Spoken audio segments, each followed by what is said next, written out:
So there are no guarantees in your life. Healthy lifestyle, no smoking, no drinking. Trust me, exercise. ഇതെല്ലാം ഈ പ്രായത്തിൽ ഞാനും ചെയ്തു തന്നെയാണ്.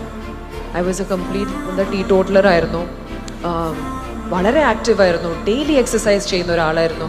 ഒരു ഫുഡ് ഹാബിറ്റ്സിൽ ഞാൻ കംപ്ലീറ്റ്ലി ഷുഗർ കട്ട് ചെയ്തൊരു സമയം കൂടിയായിരുന്നു അത്. But I was diagnosed with what I was diagnosed with. So there are no guarantees in your life. So don't spend time, you're wasting your time if you're going to worry. Worryum, sadnessum, it's not going to serve you. And ennum I'm reading, I'm making എൻ്റെ knowledge ഇതിനെ കുറിച്ചുള്ള knowledge അറിയാനുള്ള ഒരു hunger, അത് എന്തുകൊണ്ടാണ് പണ്ട് ചെറുപ്പത്തിൽ അങ്ങനെയല്ലായിരുന്നു. Passion for life ഉണ്ട് ഇപ്പം. കാരണം ബുദ്ധിമുട്ടിയിട്ട് തിരിച്ചു കിട്ടിയ ഒരു ലൈഫാണ്. ഈ ലൈഫിനെ എങ്ങനെ എനിക്ക് എൻ്റെ ലൈഫ് എങ്ങനെ എൻറിച്ച് ചെയ്യാൻ പറ്റും, എനിക്ക് കിട്ടുന്ന നോളജ് എങ്ങനെ ഇമ്പാർട്ട് ചെയ്യാൻ പറ്റും, and how can I touch peoples lifes. This excites me. ഇതാണ് എൻ്റെ ഏറ്റവും വലിയൊരു പാഷൻ.